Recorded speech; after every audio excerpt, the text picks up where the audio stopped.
All right, ladies and gentlemen, welcome to another episode of the Irrational Confidence Podcast. We're talking college football and we're recapping week number 4. Upsets, favorites, covering the spread, and some very, very close calls for some very good teams.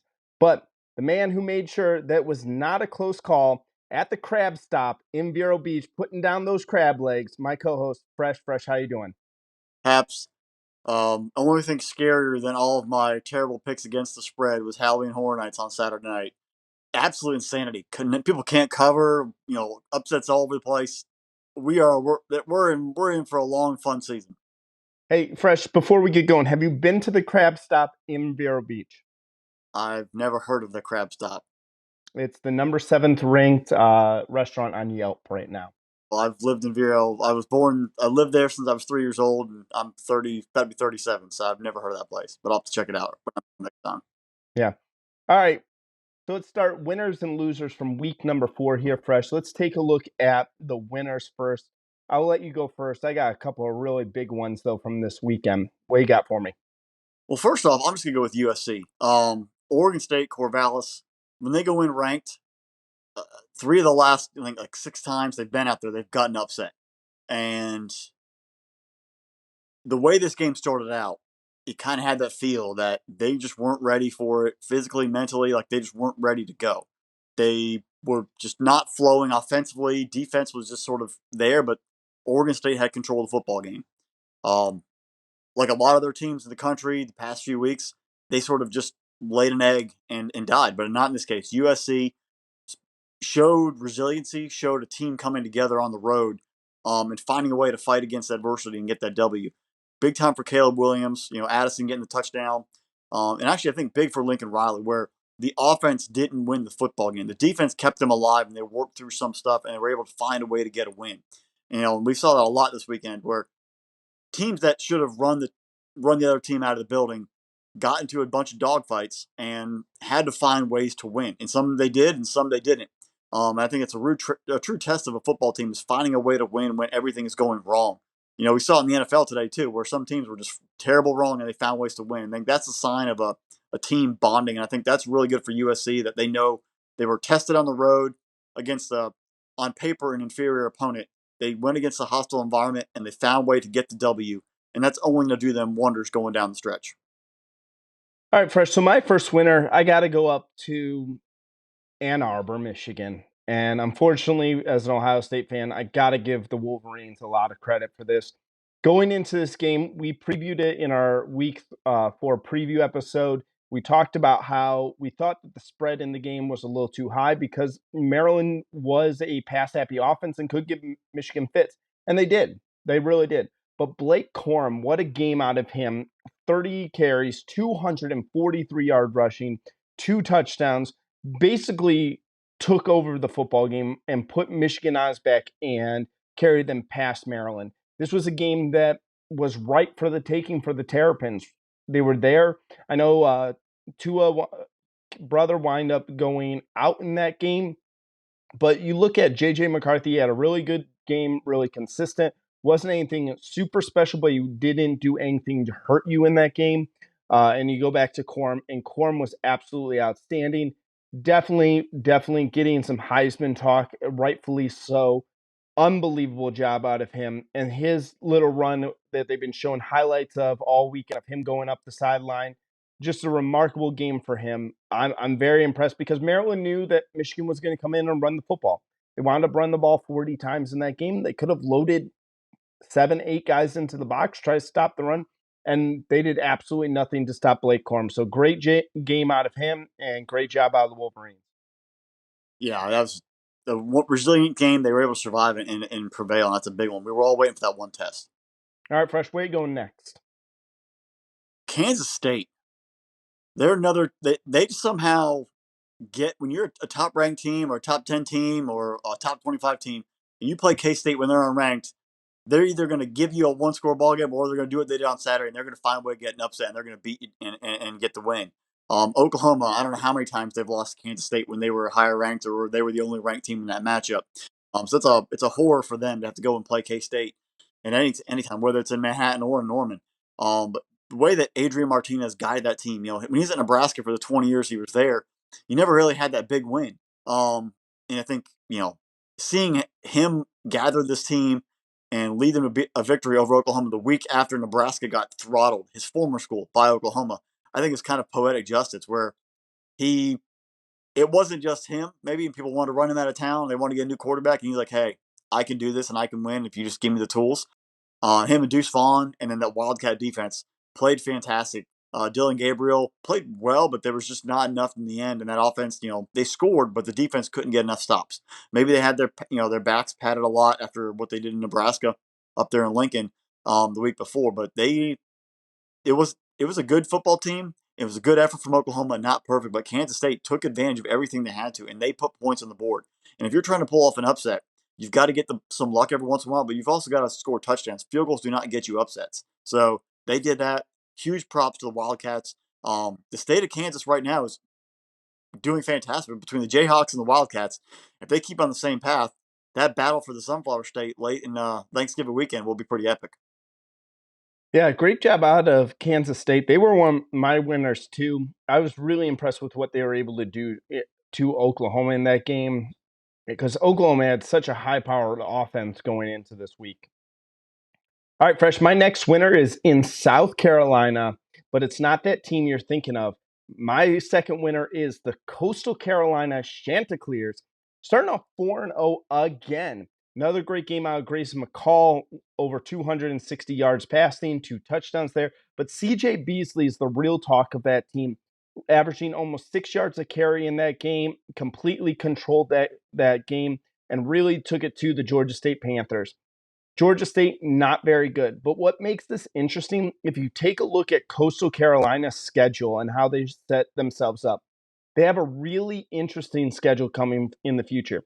In a few weeks, they have UL Monroe coming up. Not a bad football team there. Old Dominion got a big win this season. Marshall got a big win this season. App State got a big win this season. Southern Miss has been competitive. And then James Madison to end the year. And oh, wait, they have to travel to Virginia to take on the Cavaliers there late in the season. This Coastal Carolina team, they end the season with a kind of, I don't want to say difficult schedule, but difficult in their eyes. Like this wouldn't be a difficult schedule for maybe a team that's in a Power 5 conference, but this is a really good schedule for a team like Coastal Carolina. Real impressed with their 4-0 start. They've been one of those mainstays the last couple of years, showing that they can win at that level. I'm going to be keeping my eye on them for the rest of the season. The Fun Belt is right high right now. UL Monroe beat Louisiana. James Madison pulled off the upset over App State, and then Grayson McCall and the Chants are on fire. That's going to be an exciting end to that season, an exciting gauntlet they're going to have to run. Yeah, definitely games, 1 or 2 games that we might have to take a look at later on this season. Oh, no doubt. All right, Fresh, where are you going next? We're going to take it to Tallahassee. How about them Florida State Seminoles? Selling out Doak, taking out Boston College, and not just by a touchdown. They won by 30, and they looked good from the opening kickoff, taking it to the house. That team, the way they rallied, even with Jordan Travis out versus Louisville, and they've taken that momentum into this week. They've got themselves in the top 25. They won with authority. The place was hopping like I'm not saying this is a 1993 equivalent of, or 1998 or a 2013 equivalent of Florida State football team, but they're playing with an intensity and aggressiveness, and in an emotional connection to each other where they are playing to win. They're playing to dominate. It's refreshing. I think Florida State fans haven't seen that in a while. So seeing that build, and maybe starting to see that, maybe Mike Norvell is the right coach, or he's finally got something going. In addition to that win, they brought in him the top 25 overall wide receiver, 4-star from ESPN 300, who took him over Miami, A&M, and Georgia. Obviously it's just a commitment. It's not official signing the letter, but you still see they're making some strides after some recruiting, losses early on. So the players are winning on the field, the environment's back. It's a big ride, and see if they can continue it this week when they host, Wake Forest. But Florida State moving in the right direction, and a big win on Saturday. Absolutely. All right, Fresh, I'm going over to East Lansing, but not the home team. I'm taking the visiting Golden Gophers, Minnesota, going into East Lansing and absolutely boat racing the Spartans. Again, I really probably should have Michigan State as one of my losers for the weekend, but I thought that it was too much of the Golden Gophers, man. Look at their game. Put the ball on the ground 48 times, 240 yards rushing, 5 yards per carry by them. Led by Mohammed Ibrahim and Trey Potts. Both of them combined for 175 yards. Impressive day out of them. But what I'm really pumped about, and with PJ Fleck in that defense, they held Michigan State to 38 yards rushing, 2.7 yards a carry. They also forced 2 interceptions by Peyton Thorne. Listen, I know this is not the same Michigan State team that we saw last year, but still, to go into an environment like East Lansing, they're going to be hyped up. It's the first Big Ten game for the Spartans that year. It's a difficult place to play at sometimes, but showing that our faith was right. We said that earlier in the season when we made our prediction that Minnesota was probably the team to beat in the Big Ten West, and it's proving to be true. They've gotten healthy. They've gotten that stable of running backs together, and they are doing a great job over there in the Twin City area. Yeah, I was very impressed with what they did on Saturday. We said in the preview like this, you prove it weekend and prove it Saturday. And have you guys played cupcakes? And where are you going to show when you play a real football game? They showed up and they put on, and they didn't just win by a touchdown or some fluke play. Like they dominated thoroughly on the road. Um, this is obviously that Michigan State program is in some serious trouble. 2 losses back to back, and they just weren't losses; they were drubs. So it's a problem in East Lansing, but big things are going on right now for PJ Fleck and that Minnesota football team. And they have their eyes set on making it to Indianapolis and taking on the Buckeyes. All right, Fresh, who you got next? Texas Tech. There's a lot of chatter. Battle for Texas. Was Texas back? They had they played Alabama close. They played UTSA, and this trip out to Lubbock, unranked, quarterback situation, and Texas Tech just showed up. They had a tough matchup, tough road trip to Raleigh the week before. They brought that back. They regrouped. They came in and they put their foot down and they won that ball game. They won that game defensively. You always get the memories of 2008 where it was Texas and Texas Tech going back and forth. And Michael Crabtree had the amazing catch on the sideline, and that game was like 55-50, and it was track meet. It was not that kind of football game on Saturday. It was a Texas Tech Red Raider defense that locked it down. Bajan Robinson was not really to be heard of. Xavier Worthy was not really to be heard of. The passing game in general was sort of, it wasn't explosive. They put it to a close game. They found a way to win the football game late, and that's a huge boost for the Red Raider program. Huge boost for in the Big 12, and it sent a shockwaves. I mean, you have Oklahoma and Texas losing the same weekend, and Kansas and Texas Tech are rising up. Oklahoma State's still alive. Like this is going to be a battle, but anyone can beat anybody. When you see Texas Tech do that, it shows that they are putting they want to remain in that conversation. They want to remain a threat, and that they're a legit football team. Yeah, and then the videos that have come out after that game of their coach, you kind of want to run through a brick wall for that guy after that one. He gets you jacked up to play another game after that game. Yeah. All right, Fresh. My next winner, I got to give it to him. Rocky Top, you will always be home sweet home to me. Hendon Hooker, we called it from last year. This Tennessee Volunteer team is a team to be taken serious. Florida coming in to Knoxville. Florida was definitely played a little bit pissed off. And there's no better way to say it because Florida had heard all week long about how great this Tennessee team was. They heard how they didn't have a chance. They were double-digit underdogs to the Volunteers. And Anthony Richardson, kudos to him. He had a good game for him. He had a great game, actually, for him. Probably maybe one of the best games of his career. But at the end of the day, it proved our faith in the Volunteers to be right. They absolutely dominated the Florida Gators. They got a lead out there at halftime, kept that lead for the rest of the game. I know that Florida made that late rally really close, and it looked like the Gators might have a chance to come back. But, coulda, woulda, shoulda. Tennessee's 4-0, going into a bye week, and then traveling down to LSU next weekend, or in 2 weekends. And then we finally get to see the first really, really big test for the Volunteers and facing Alabama as they come next to Knoxville. But great job out of Hendon Hooker. Great job out of Jabari Small, Jalen Wright. Playing without their best wide receiver, Cedric Tillman, definitely changed the makeup of that game. But I'm loving everything I'm seeing out of Tennessee. I think as much as we've been waiting for it, we're almost about ready to say Tennessee's back. I mean, they play well. The offense obviously is lethal. Defense still has some issues, especially when you're allowing Richardson to throw a touchdown pass. That means you have something to work on defense. That was his first of the year, and it was a struggle. But Tennessee looked really good. And it was also the way that they were able to deal with adversity late because that game got tight. They had it in hand for a while, and the Floridas kind of came back. And seeing how they were able to rally and gather the troops and not let it spiral out of control. Because in the past, Tennessee and Florida, they have been on the short end of the stick a lot versus the Gators in recent memory. So seeing the way they were able to hold serve and win that football game was big. Fresh, you got any more winners? I got one more. I got one more as well. Give it up to the Naval Academy Midshipmen, double overtime down in Greenville, North Carolina, taking out East Carolina. The Midshipmen took out the Pirates. It's kind of a poetic there, but double overtime, way to fight through.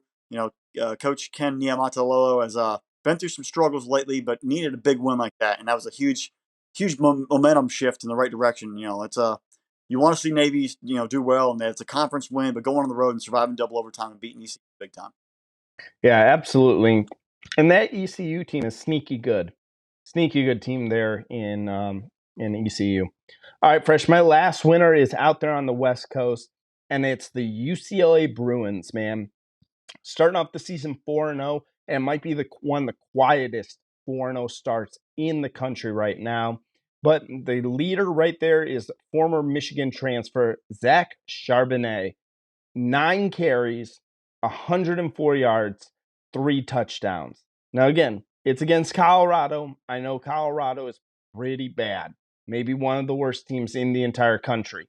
But still, you got to have some faith. The guy only has 9 carries and crosses the century mark, and 3 out of those 9 carries, he scores a touchdown.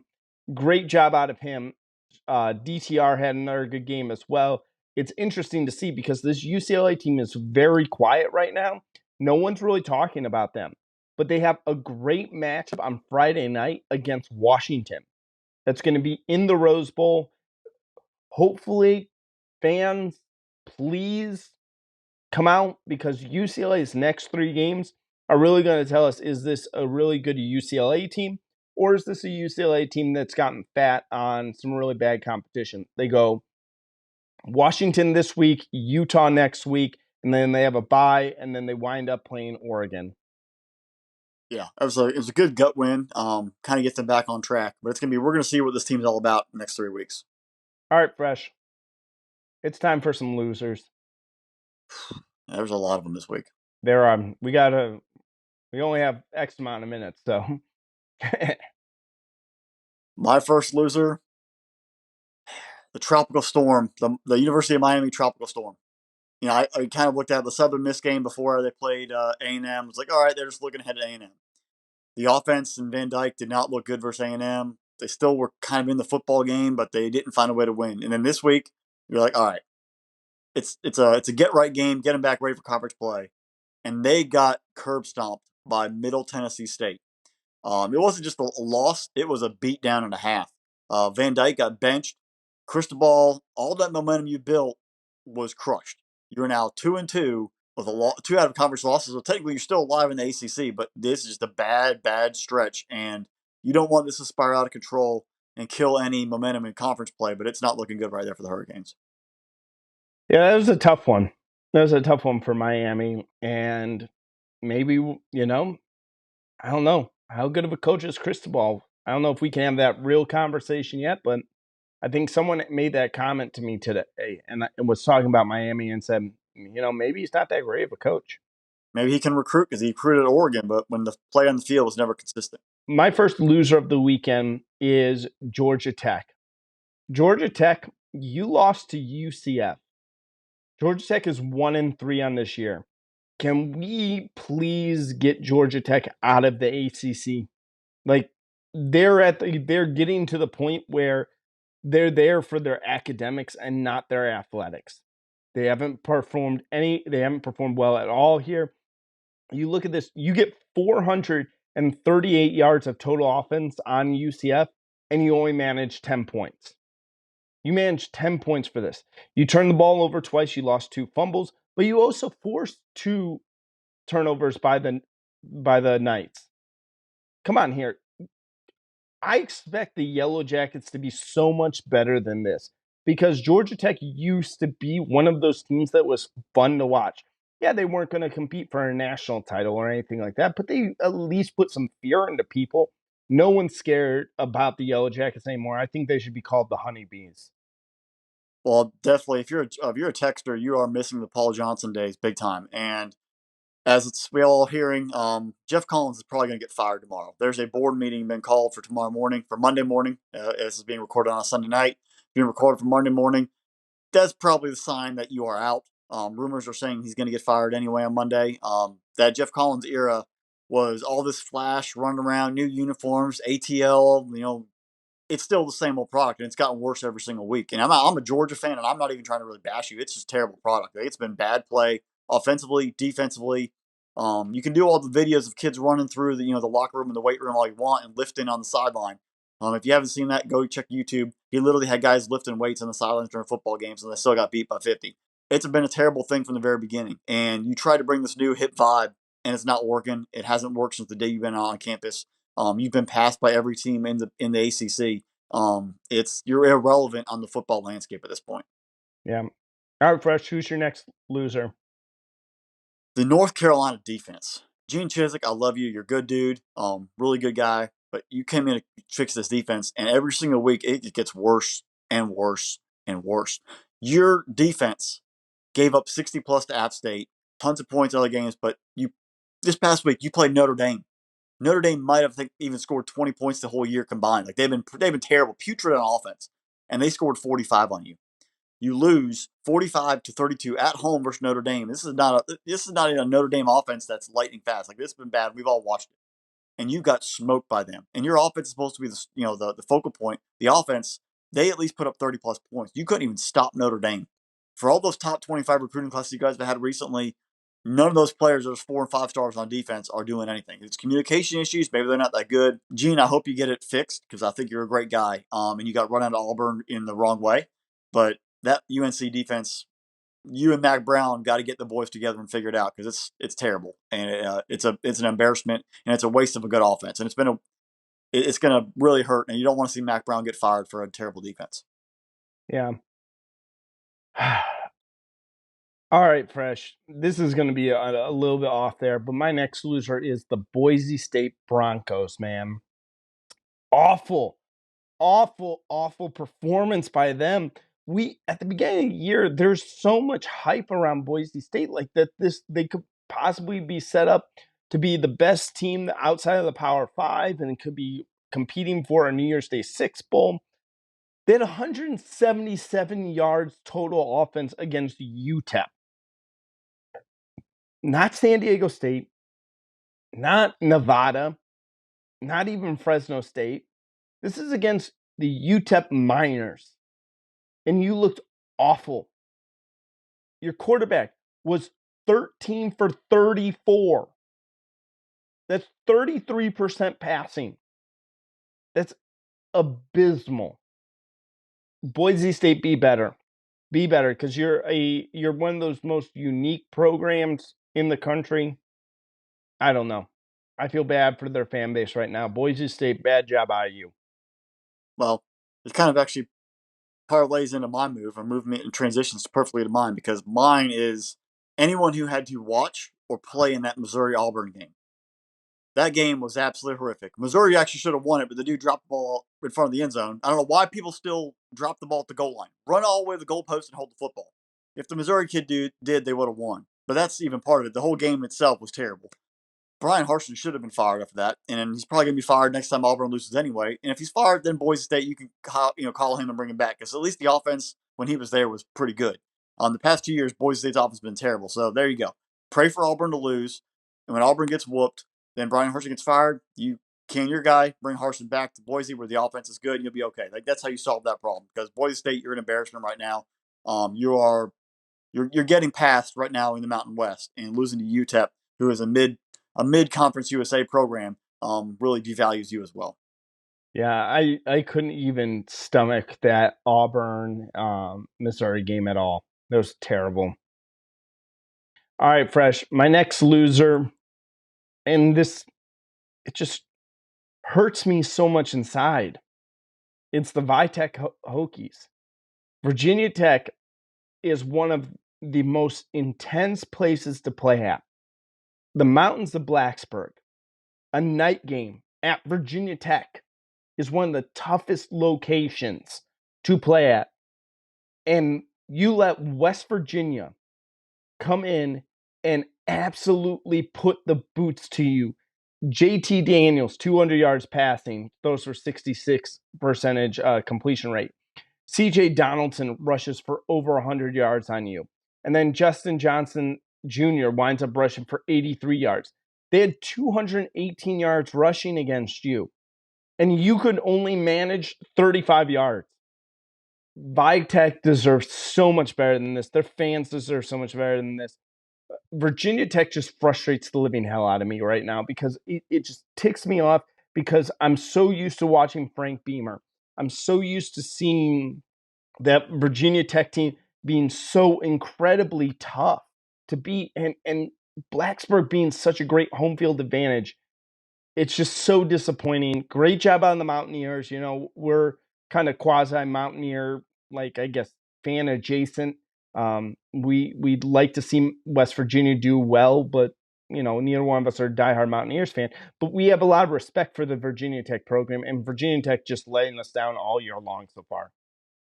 Yeah, that was a rough one to watch, and they got handed to them pretty good. All right, Fresh, you got another one? Two teams from the Big Ten got kind of a combo. Michigan State and Wisconsin. You both got absolutely run.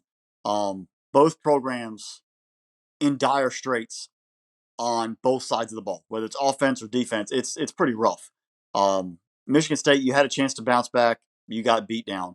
Wisconsin, you showed zero life. It wasn't like you had offense that was kind of like and kinking it, and the defense was playing good. You allowed Ohio State to do whatever you wanted. Minnesota did whatever they wanted. Like Michigan State and Wisconsin have both gone from being contenders to they might be both 6-6, 7-5. It's you both have lost to schools in the state of Washington. You both get drubbed in Big Ten openers. It's a tough time in Madison and East Lansing right now. No one's fearing those logos, and you got to get it turned around quick.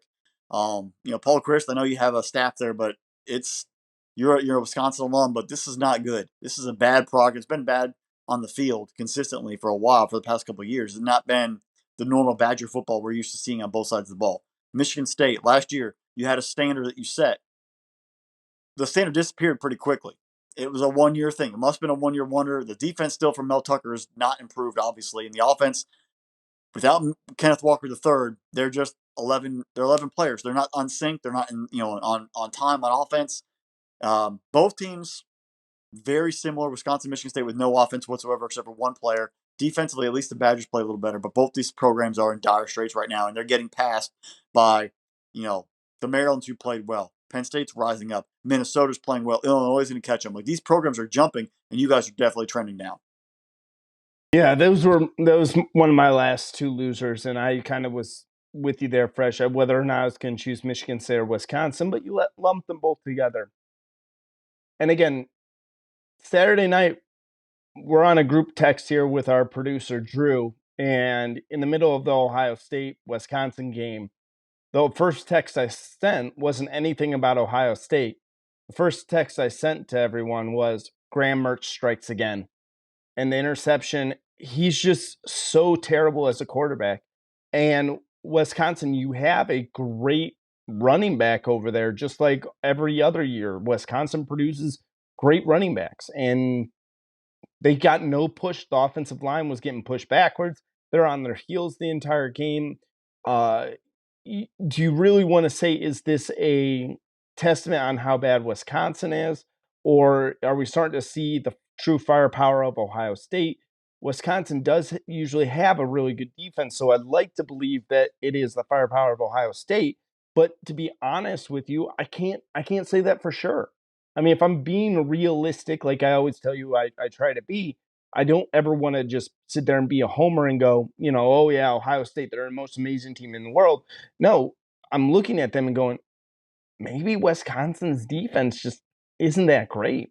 So I'm with you on that one, Fresh. I'm so disappointed in both of those programs because both those programs were flag bearers in the Big Ten. It looks like Minnesota, you have really taken the mantle from Wisconsin. And is that the brown jug or is that Paul Bunyan's axe in that one? Paul Bunyan's axe. The brown jug is between Minnesota and Michigan. Okay, so looks like Paul Bunyan's axe is going to Minnesota very soon. So I mean, when I watch it, both off. I think Michigan State tries to evolve, but Wisconsin, I think they're still stubborn. Whether it's quarterbacks or not getting receivers, but they have to evolve the offense. You can't be 3 yards in a cloud of dust anymore. Alabama and Nick Saban, his first year, they kind of struggled through it. They won a national title because they had a great defense. But then after that, he knew he had to evolve offensively. Georgia had to do it. Ohio State, they've gotten past like the Maurice Clarett years and Craig Krenzel years. That offense would not survive the Big Ten right now. You have to evolve your offense and become more consistent, more balanced, because right now teams are putting 8, 9 guys in the box and they know your quarterback and receivers will not get separation and they pin you. And then eventually your offense just gets in a point where you're down by 21 and you cannot throw to catch up. You've got to be more balanced. You've got to evolve offensively, or that defense that is good at times gets exposed and worn down and they just eventually give up and then you get blown out. yeah, absolutely. All right, Fresh. Any more losers for the week? I think the only kind of one is Oklahoma, just a little bloop in it. We kind of spoke about that earlier, but you really just the letdown there of the momentum after the week before and beating Nebraska. Well, on the good news here, Mount Union beat the living trash out of Muskingum, 59-0. Yes. They covered the what I think I put at like 20-some point spread. Hey, good teams win, great teams cover, Seth. Judas Priest, this Mount Union team is on fire right now. Braxton Plunk, great job out of him. Counts for 3 touchdowns, 300 yards passing. The Purple Raiders of Mount Union, we're talking D3 football, but we'll keep track of these Mount Union Purple Raiders throughout the year. See, they don't have any good, real tough games coming up. They do have the Heidelberg Student Princes for homecoming week here in a little bit, so we'll maybe talk a little bit about Student Princes, but we might have to bring back our mascot game for that. Oh, definitely. All right, folks. Well, you've been listening to another episode of the Irrational Confidence Podcast. We'd like to thank our producer, Drew, for putting all of this together. He's doing all the work behind the scenes, so thank you to him. Remember, the Irrational Confidence Podcast is part of Spinnable Sports, so make sure you're going to spinnablesports.com. Yes, that is spinnablesports.com. Got a lot of great stuff out there for you. We're putting out weekly articles. We got all sorts of things out there, whether it's NFL, whether it's college. You know it. You love it. Check it out. Spinnablesports.com. Like, subscribe wherever you get your podcasts from, whether it's Apple, Spotify, Good Pods, Amazon Pods, Google Pods, whatever pods there are. You know I don't know them all. So like, subscribe, leave us that 5-star review because you guys know, Fresh and I, we're those 5-star prospects. And if you're watching this on the YouTube, make sure you subscribe to the Spinnable Sports channel. We're putting out episodes twice a week. Great job out of you guys going on there, watching those episodes. We really appreciate that. Follow us on Twitter. Having a great time interacting with you guys. We asked questions. We put out a weekly poll seeing what game you want us to talk about. Right now, the poll is just wrapping up for week 5. So make sure you follow us there on Twitter and interact with us, making sure you put your voice out there into what games we talk about. Fresh, it's been fun 4 weeks. Now we get to the next set. All right, October, separating pretenders from contenders, man. Ready for it. All right, folks. Have a good night. Bye, y'all.